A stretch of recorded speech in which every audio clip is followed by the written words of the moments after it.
শুভ শারদিয়ার অনেক অনেক শুভেচ্ছা। সবাইয়ের পুজো খুব ভালো কাটুক।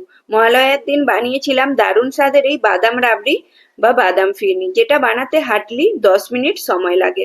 1 লিটার মতো কাউ মিল্ক নিয়েছি, যেটা আগে থেকেই ফুটিয়ে রেখেছিলাম। কড়াইতে অ্যাড করে দিলাম, মিডিয়াম আঁচে এটাকে ফুটতে দেবো।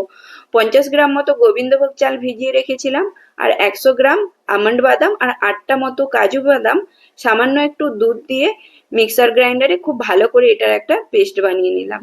এবার এখানে দুধটাকে যে ফুটতে দিয়েছিলাম, এটা প্রায় 1/4 মতো কমে গেছে, প্রায় 700 গ্রাম মতো এখানে দুধটা রয়ে গেছে। এইরকম থাকা অবস্থায় আমি বাদাম আর ওই চালের পেস্টটা অ্যাড করে দিলাম। এক হাতে অ্যাড করবো আর এক হাতে খুন্তিটা কন্টিনিউয়াস এখানে নাড়িয়ে যেতে হবে, নইলে কিন্তু এখানে বাদাম আর চালের মিশ্রণটা এখানে কড়াইতে লেগে যেতে পারে।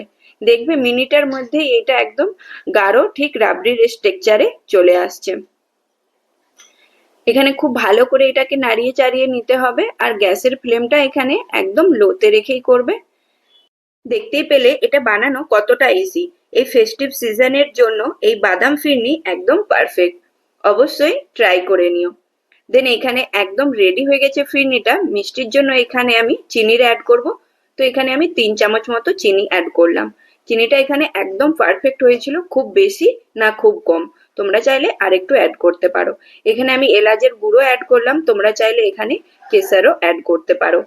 তো এখানে ফিরনিটা বাটির মধ্যে নিয়ে নিলাম। 30 মিনিট মতো ফ্রিজে রেখে ঠান্ডা করে খেও, দেখবে এতে আরো সুন্দর লাগছে। তো ওপর থেকে দিয়ে দিলাম সামান্য একটু কেটে রাখা পেস্তা বাদাম আর কেসারের ধাগা। সবাই ভালো থেকো, সুস্থ থেকো। দেখা হবে আরো একটি নতুন ভিডিওতে। Take care and bye bye. শুভ শারদিয়া।